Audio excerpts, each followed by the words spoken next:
Не се изплъзвай.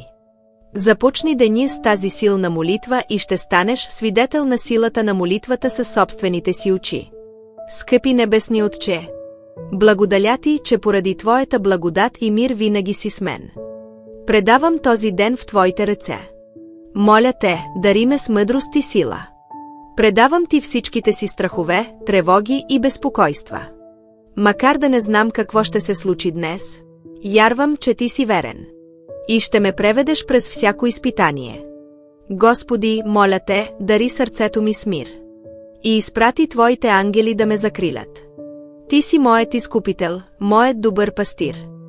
Ти ме водиш да легна на зелени пазбища. И ме водиш при тихи води. Укрепи ярата ми, помогни ми да взимам мъдри решения. С ясен ум, без да се разсейвам от обстоятелствата или хората около мен. Ти си ми дал дух на сила, любов и себеобуздание. Моля те, помогни ми да осталя болката от миналото. Да се довеля на Твоя план. И да видя новото начало, което си приготвил за мен. Вярвам, че имаш по-добър замисъл за живота ми. Води ме днес по правия път. Господи, знае, че цялата сила е в Твоите ръце.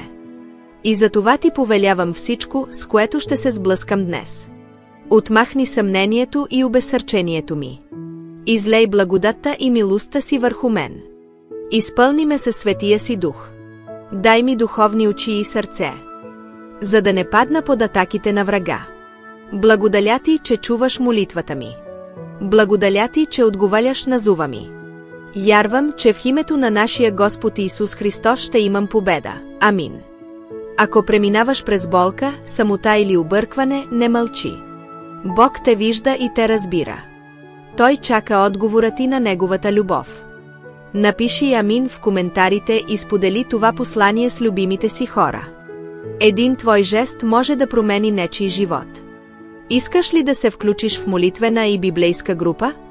Натисни линка в биото ми или пиши в WhatsApp /Viber, искам да се включа.